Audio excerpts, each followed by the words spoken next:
We are live at Lollapalooza here on XRT. It's me, Marty Leonards, joined by John Butler. John, nice to see you, man. Nice to see you. You well? Yeah, very Excellent. well. Yourself? I'm good. Last time we saw you, it was the middle of Chicago's winter. It was so cold. You guys were having a serious winter, too. We were. It was kind of frightening for me. and we were just so stunned that you would spend February in Chicago when it was something like 95 to 100 Fahrenheit degrees in Australia at the time. Well, sometimes it's good to go to a place when it's the winter because the crowd are so needing to be warmed up that they're extremely passionate. Sometimes in the summer they're too, we'll see how they are today, but sometimes they're too baked, literally in many ways to be enthusiastic. So well, we were so ready to have some music from you in February for sure, And I saw something that was really interesting. It was a quote that someone had about your fans. And the quote was, John Butler's fans are the type that if you spill a beer on them, you'll become their best friend as opposed to having a go with you. That's nice. That's nice to think. Yeah. I mean, I'm not out there when it's all happening, but I'd like to think it's like that. That's for sure. Well, it's always fun out in the crowd with you. And one of the things I like when I see you play live, when we see you play live, and that's you are your own guitar tech. And getting there early to watch you set up your guitars and tune them is really a fun thing to do. You take so much care with that. Yeah, well, I do have a guitar tech at my shows, but you're right in the middle. You're working with him. Yeah, I guess I am. Yeah, I mean, they're my friends. They're my friends, and so you got to look up to your friends. Yeah. They help me do what I do, and I think without them, it'd be like, we have eyes and ears and noses and mouths for these reasons to communicate and to experience. And I think if I didn't have a guitar, life would be a little. There'd be one less dimension in my life, I think. Right. We're talking with John Butler, live from Lollapalooza here on XRT. How many guitars do you bring on the road with you when you tour? I have 3 12 strings, 2 electrics, 1 banjo, 1 6-string, and a ukulele. I think. If we can find it, right? Yeah.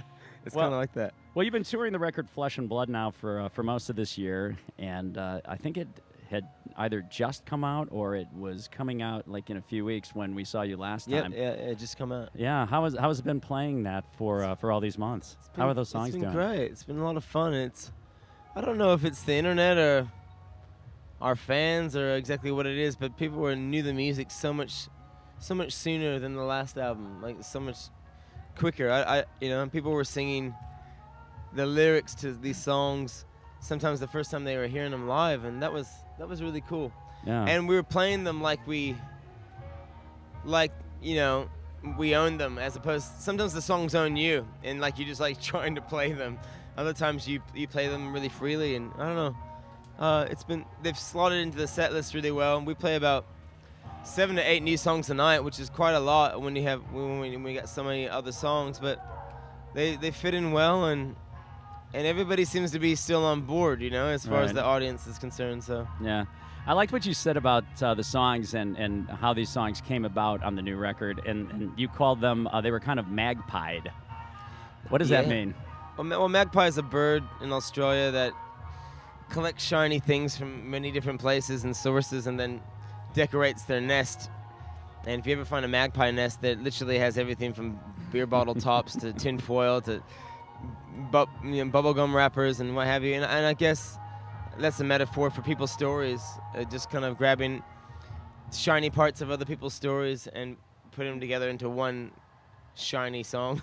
Yeah, well, that's kind of cool. You're taking other people's lives and story. You aren't the narrator. The narrator isn't about you. It's not first person. Yeah, well, after a while, once you've written a whole bunch of songs, most of them are about you at the start, and then at some point in time, you just go, I need more to draw from other than my life. And I mean, a lot of times you experience one aspect of your life in a very small way, and it's, whether it be, say, heartache or betrayal, but then you can actually find a real story of a serious betrayal and add it to. So you're actually still accessing your feelings. Sure.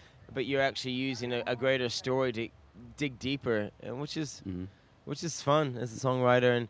just gives you more scope and more things to write about, and it actually makes a lot of the stories a little bit more universal sometimes. Yeah, and not only lyrically, your songs connect with people just musically because everyone has a great time. You're such a wonderful guitar player. You know, technically as a guitarist, you're right up at the top, you know, and it's fun to see your shows because the playing is great, the band is tight, and it's just a good time. Thanks. Yeah. Thanks. You know, I mean, every time anybody wants me to actually play drop in on their stage and play a song, it scares the hell out of me because I kind of consider myself to be a bit of a caveman on guitar. I do what I do well, you know, like as far as, you know, I can speak my voice well on the guitar, but if you asked me what key or what scale I was playing in, I wouldn't be able to tell you. So. Well, it seems like you use every one of those 12 strings on those guitars for sure. And yeah, they're good friends, as I said before. They treat me good. You know? Yeah. So you're playing today here at Lollapalooza on the stage that is actually a band shell. It's not a temporary stage like most of the festival. You're playing on a permanent stage, so awesome. That's pretty cool. That's great. Yeah. So have a good one, and thank you so much for stopping by and no chatting worries. with Thank us. you for your time, as always. Well, you're always welcome. Thank you. You know what we're going to do? We're going to play a song from that Live from Studio X performance that you did at Elbow Room when you were in town last time in the little club. Yep. And we're going to play, what song are we playing? Oh, and we're going to play the song Only One that you performed. So that's cool. Awesome. All Thanks right. a lot. It's John Butler, and we are live from Lollapalooza here on XRT.